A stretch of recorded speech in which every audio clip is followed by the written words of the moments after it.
What is up guys, my name is Ignas, welcome back to the channel. This week we went for a few names from the communication equipment industry, and out of that now I would like to take a deeper look into Hewlett Packard Enterprise, ticker symbol HPE. This year the stock is now down for 20.57%, and if we zoom out to 5 years it hasn't been going well. The stock was trading at $14 back in 2017, and it is still down 10% in the last 5 years. Losing $1.44 per share. The company is now valued at $16.5 billion US. It has a relatively low price-to-earnings ratio of 4.59, and since we are really close to the 52-week low of $12.40 per share, the dividend yield is now quite up there at 3.74%. So today we'll check into the company's financials and fundamental ratios, where the analysts think the stock will be trading next year, Superinvestor and insider sentiment, and lastly we'll take a look into the technicals of the price chart. Let's see if this is actually a value play, or should we rather stay away further from it. An early thumbs up would be very much appreciated, and with that out of the way, let's start. Firstly, I want to take a look into revenue, and here we have HPE's history of the last 5 years. In 2017 they had it at $22 billion on the trailing 12 months. Then in 2018 that increased to $30.6 billion, up 3.51% for the quarter year over year. Then in 2019 it started going a bit lower, $29.9 billion for the year, and in 2020 down to under $27 billion. There has been a bit of an increase in 2021 to $27.6 billion, and now with the latest quarter in, we are at almost $28 billion on the trailing 12 months. So they did have the best quarters way back in 2017 and 2018, with the highest at $7.95 billion, but then there was this decline in 2019, the usual drop in 2020, and they did recover, but never got back to those highs of 2018. Now the second metric will be price to earnings. So back in 2017 they were bringing just 6 cents per share. So we saw the PE ratio way up there at 250.91. In 2018 earnings increased to almost $2, with price to earnings dropping to 6.81. Then we had earnings going negative in 2019, which surprisingly was even before the pandemic, and then a similar situation in earnings in 2020, so the PE ratio again at 0 with 4 quarters in a row. As earnings climbed in 2021 to 78 cents per share, we saw the price to earnings then at 17.85, and there has been this spike in earnings this year with almost $3 per share, so price to earnings dropped to under 10, and currently we even have it at 4.52. So earnings does seem to be all over the place. For some quarters it is in the cents, for others in dollars, and then we may also see quarters where they aren't even profitable at all. So currently having a PE ratio with under 5 does look quite good on paper, but the earnings can easily go into the negative, and with that price to earnings will also drop right there to 0. Now the next part are the shares outstanding, and at least this chart looks a bit promising. So back in 2017 they had it at 1.67 billion shares, then in a year in 2018 that decreased to 1.53 billion, down 8.16% year over year, and then the largest decrease in 2019, with 1.33 billion shares, lower for almost 13% year over year. The buyback seemed to have stopped in 2020, reaching 1.3 billion shares out, and then we did see it going up a bit. So in 2021 it was at 1.34 billion shares, up 2.92% year over year, but with the most recent quarter in, there was again a decrease even for 1% to 1.32 billion shares out. So in the last 5 years they managed to buy back quite a few shares, going from 1.6 to 1.3 billion, which is actually around 344 million shares, and if we assume the current stock price at $12.08, we then here have a stock buyback in the last 5 years of over $4.4 billion, 1/4 of the current company's market cap. Now this metric is the one I like to look into the most, and that is the current dividend yield compared to its 5-year average. This is tracked in my dividend investing watchlist on Google Sheets.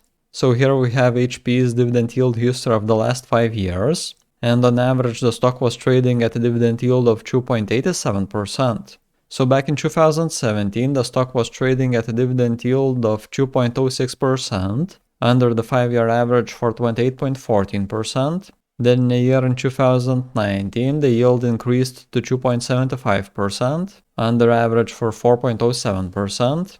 By the end of 2019, it dropped way down to 1.45%, bottoming at minus 49.42%, and in 2020, with the price going down, the dividend yield surged to 5%, going way over the average to 74.42%. In 2021, it came down a bit, but at 3.31% was still over average for 15.47%, and now with the price going lower, the dividend yield is at 3.74%, so it is quite there over the 5-year average for 30.47%.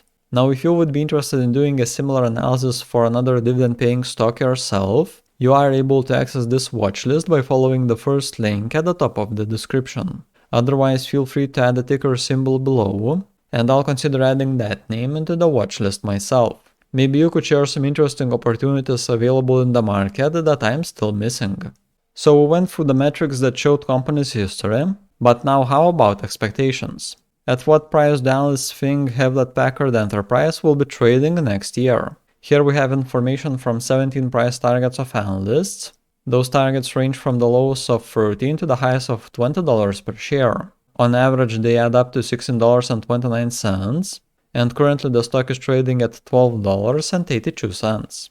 So this shows that on average for next year, analysts predict that the stock should be going up by 27.1%. Now let us take another angle. Here we have information on earnings estimates from 19 analysts for next year, and they predict that HPE will be bringing $2.12 per share.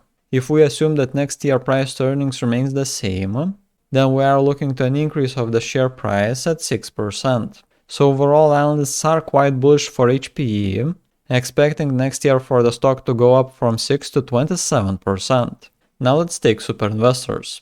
Currently 2 funds are holding the stock, and unfortunately both have been reducing on their positions.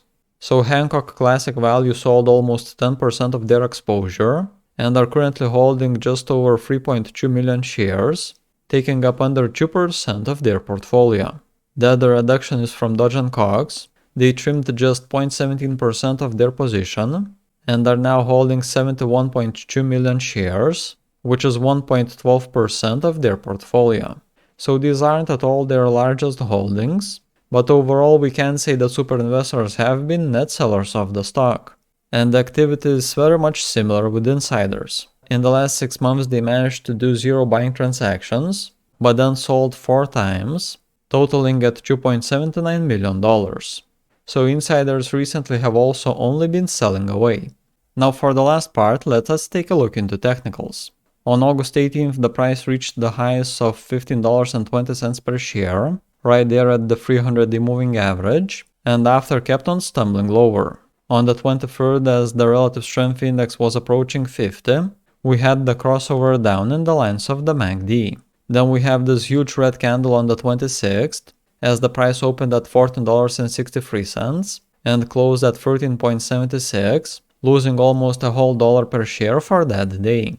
On September 6th, relative strength index bottomed at 33, and the distance between the lines of the MACD started closing in. We previously had the support at around $13.76, but by the end of August it became a resistance, so that worked and the stock turned lower again. Now that the price is moving just under $13 per share, we have the relative strength index just oversold at 36, and the 12-day moving average of the MACD is still under the 26th one. But what is interesting now is that we have reached the support of $12.70 per share.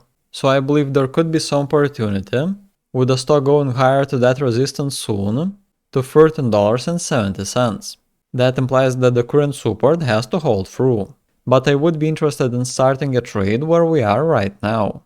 So we did go through all the metrics I wanted to take a look into, and now let's make a quick recap of what we found. Revenue history not looking great, as the numbers has been moving sideways for the last 4 years. Price to earnings is really cheap at around 5, but the PE history is all over the place, as we have found quite a few quarters with earnings going into the negative. Though what is going for them is that in 5 years they bought back 344 million shares, which at the current price is around 1/4 of their company's market cap. Now their dividend hasn't been increasing by much, but with the stock price going lower, currently the dividend yield is more than 30% over its 5-year average. Analysts are also bullish, as they predict that next year the stock will be going up in the range from 6 to 27%. Though Superinvestors aren't sharing this bullishness, and together with insiders they have been net sellers of the stock. Now the stock just reached the support of $12.70, relative strength index is still under 50, but we could be getting a bullish crossover in the lines of the MACD.